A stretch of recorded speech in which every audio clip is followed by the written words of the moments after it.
is something different that we haven't actually done before, so we're going to try this since I'm not here today. So your sub should have given you this worksheet right here, okay?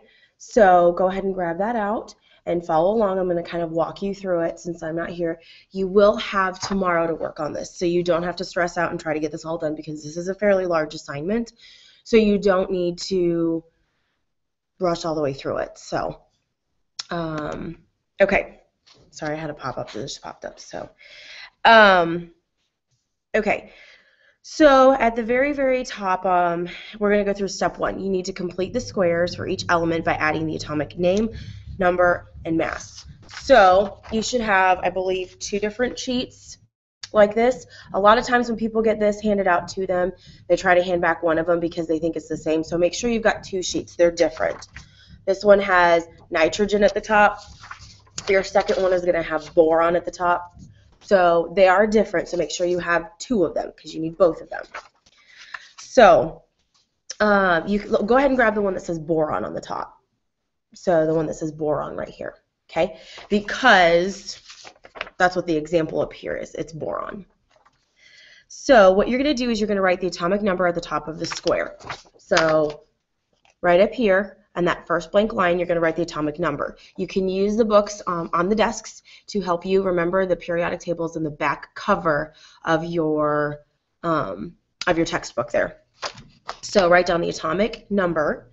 Then you need to write the element's name under the symbol because I've only given you the abbreviation, so you need to write the full name of the element.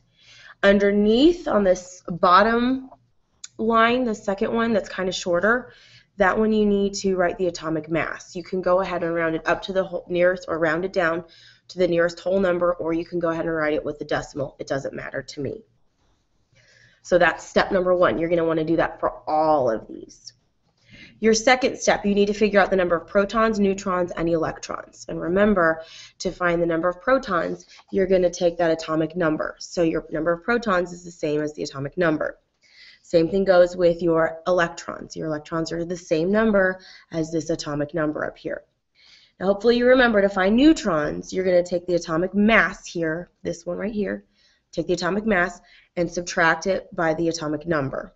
So with boron, its atomic mass is 10.8. So we're going to round that up to 11.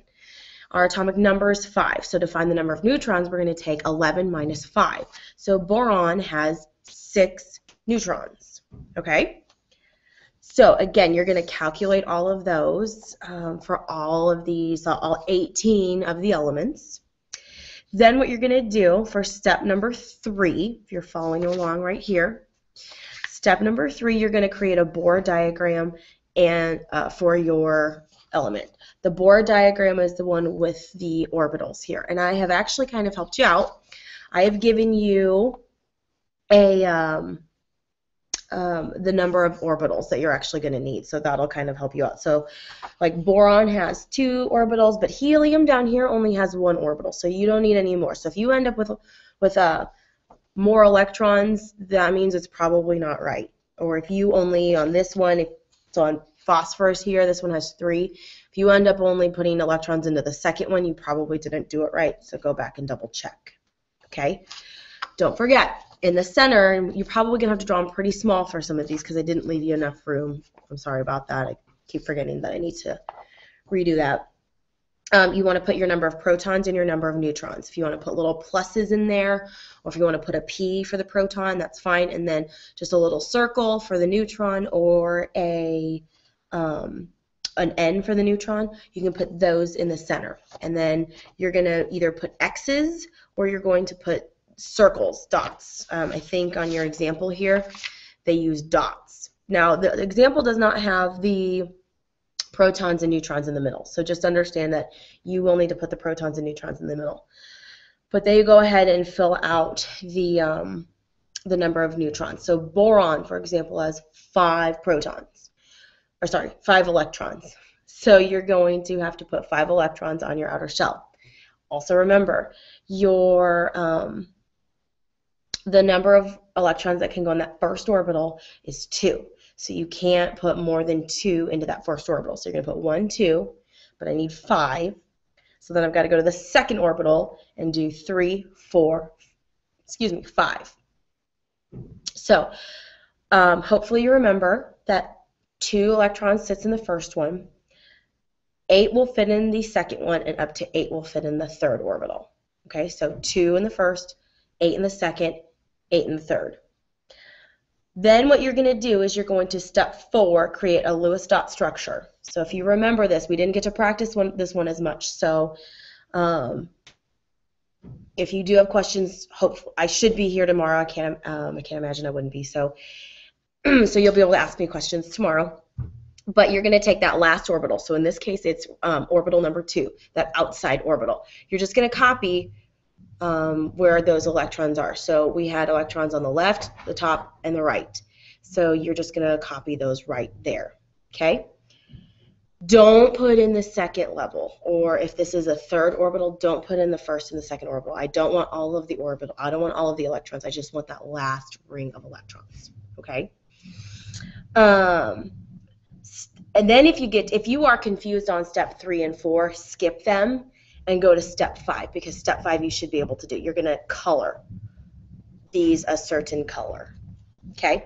So just color the whole thing. Eventually, if you get done with that, then just get on Symbaloo and review with the compounds, elements, and mixtures, kind of like you did yesterday on those flashcards. Eventually, what we're going to do is make something like this. So, oh, just kidding. You're just coloring this part right here, just that upper part. So, so this right here, you're just going to color this box. You don't have to color the actual square. Just color that little box, okay? Because there is a pattern. I don't know if you can see here, but there's a pattern. So, and I'll show you that tomorrow so you can actually see that. But I would stop there. Don't go on to step 6 if you get done. Don't cut anything out, because my guess is you really won't have time to glue all of that down. And I didn't leave any construction paper. So if you want to take a swing at some of the questions on step 7, you're more than welcome to. But you for sure want to get step 1 and step 2 done. And ideally you want to get step 3 and 4 done. But if you get confused on that, then you definitely want to get step 5 done. So if you understand Bohr and Lewis dot, you need to get steps 1 through 4 done. If you're kind of confused, you need to get steps 1, 2, and 5 done today. Okay? So, like I said, when you're done with all of this, just go ahead and log on to Symbaloo, and the quiz that you guys took yesterday, if you did not send me your score, you need to log on and take that quiz and send me that score. I think it's out of 11. You can either give me the percent or you can give me 10 out of 11 or something like that. And do tell me if you got one wrong, because I had a couple people email me yesterday that said, well, I got a 10 out of 11, but I spelled the first one wrong. If that was you, tell me, so that way I can make sure that I don't take that point off.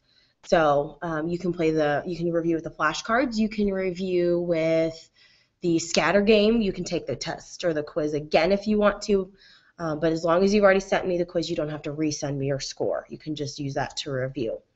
So, so yeah, and then happy news.